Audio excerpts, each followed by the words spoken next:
আজকের এই পরিস্থিতিতে আমরা বাকরুদ্ধ। আমরা নিপীড়িতা আসিয়ার পরিবারের পাশে এসে দাঁড়িয়েছি।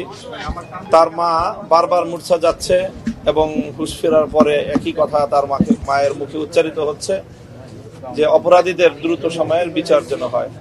আমরা ইতিমধ্যে সরকারের একজন মাননীয় উপদেষ্টা মহোদয় এখানে উপস্থিত হয়েছেন। তিনি তার মাকে আশ্বস্ত করেছেন যে প্রয়োজনে আইন সংশোধন করে হলেও অতি স্বল্প সময়ের মধ্যে অপরাধীদের বিচার নিশ্চিত করা হবে। এখানে শুধু ধর্ষণ কাণ্ডই সংগঠিত হয়েছে তা নয়, বরং তার সঙ্গে যে নির্মমতা এবং পরিকল্পিতভাবে তাকে যে হত্যা করার যে কার্যক্রম, সেই হত্যার অপরাধও এখানে সংগঠিত হয়েছে। কাজেই এই জায়গাটায় আমাদের আবেগ তো এটাই ছিল যে ধর্ষিতা নিহত আমাদের বোন আসিয়ার তার দাফন হওয়ার আগেই এই খুনি ধর্ষকদের বিচার কার্য সম্পন্ন হওয়া, এটাই ছিল আমাদের আবেগ। কিন্তু এরপরেও আমরা আইনের যে বাধ্যবাধকতা রয়েছে সেই সময়টুকু আমরা সরকারকে দিতে চাই।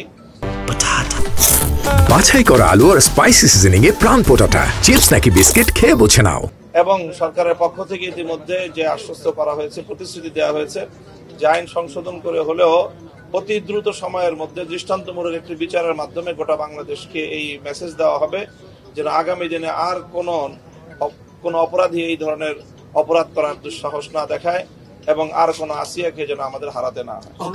আসিয়ার এই ঘটনা নিয়ে একটি বড় পক্ষ যারা শাহবাগ সহ বিভিন্ন জায়গায় সরকারের ব্যর্থতা, আপনি একটা বড় রাজনৈতিক দলের নেতা, আপনার কি মনে হয় এই ব্যাপারে সরকারের আসলে? আমরা মনে করি যে এখানে এখনো সরকারকে অভিযুক্ত করার মতো কোনো পর্যায়ে সংগঠিত হয়নি। সরকার বরং সফলতার সাথে অতি অল্প সময়ের মধ্যেই অপরাধীদেরকে গ্রেফতার করেছে এবং তার সর্বোচ্চ চিকিৎসার ব্যবস্থা নিশ্চিত করেছে এবং যাবতীয় আয়োজন সম্পূর্ণ করেছে। কাজেই আমরা সরকারকে সময় দিতে চাই এবং আমরা বলতে চাই যে সরকার যে প্রতিশ্রুতি দিয়েছে সেই প্রতিশ্রুতি যদি বাস্তবায়ন করে তাহলে আমরা সরকারকে সাধুবাদ জানাবো। সন্ধ্যা 7টায় তার জানাজা হবে মাগুরার নোমানী মাঠে। আমরা ইনশাআল্লাহ সেখানে যাচ্ছি।